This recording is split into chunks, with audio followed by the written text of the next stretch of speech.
ભવિષ્ય પુરાણમાં વર્ણન આવે છે કે જ્યારે સમુદ્ર મંથનથી શ્રી કામધેનુ ગૌમાતા પ્રગટ થઈ, સાથે 5 ગૌમાતાઓ પણ પ્રગટ થઈ, નંદા, સુભદ્રા, સુરભી, સુશીલા અને બહુલા.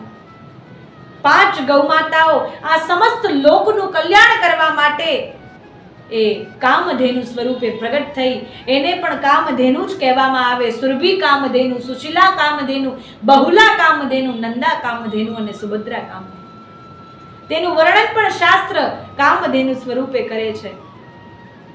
ગૌમાતાના ગોબરથી જ અતિ પાવન કરનારું નીલકમલ અને રક્તકમલના બીજનું પ્રાગટ્ય થયું છે. ગૌમાતાના શ્રી મસ્તકથી મનુષ્યના જીવનનું કલ્યાણ થાય, મનુષ્યના જીવનનો ઉદ્ધાર થાય, તેના જીવનમાં ડગ પર પગ પર મંગલ થતું રહે, તેના માટે ગૌમાતા પોતાના શ્રી મસ્તકના મધ્યથી ગોરોચન રૂપી આશીર્વાદ ગૌ ભક્તને પ્રદાન કરે છે.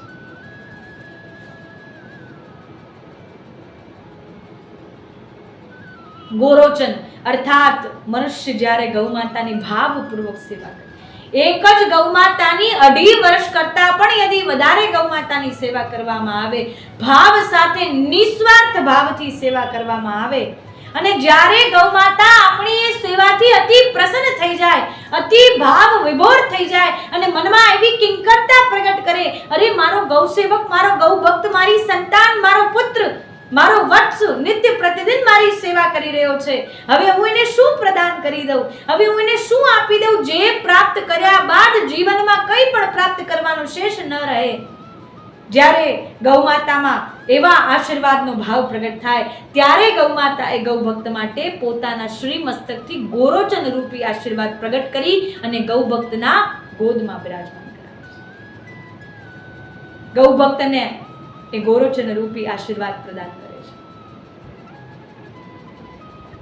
જ્યારે ગૌમાતા ના ગોબરથી જ બિલ્વ વૃક્ષ અર્થાત જેને શ્રી વૃક્ષ પણ કહેવામાં આવે છે, તે પ્રગટ થયું છે.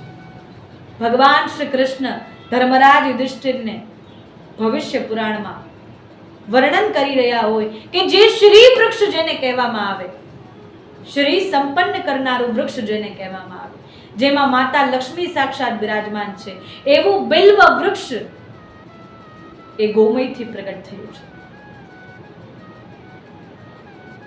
દેવતાઓનો ઉત્તમ આહાર ગુગળ જેને કહેવામાં આવે, એ ગૌમાતાના ગૌમૂત્રથી પ્રગટ થયું છે,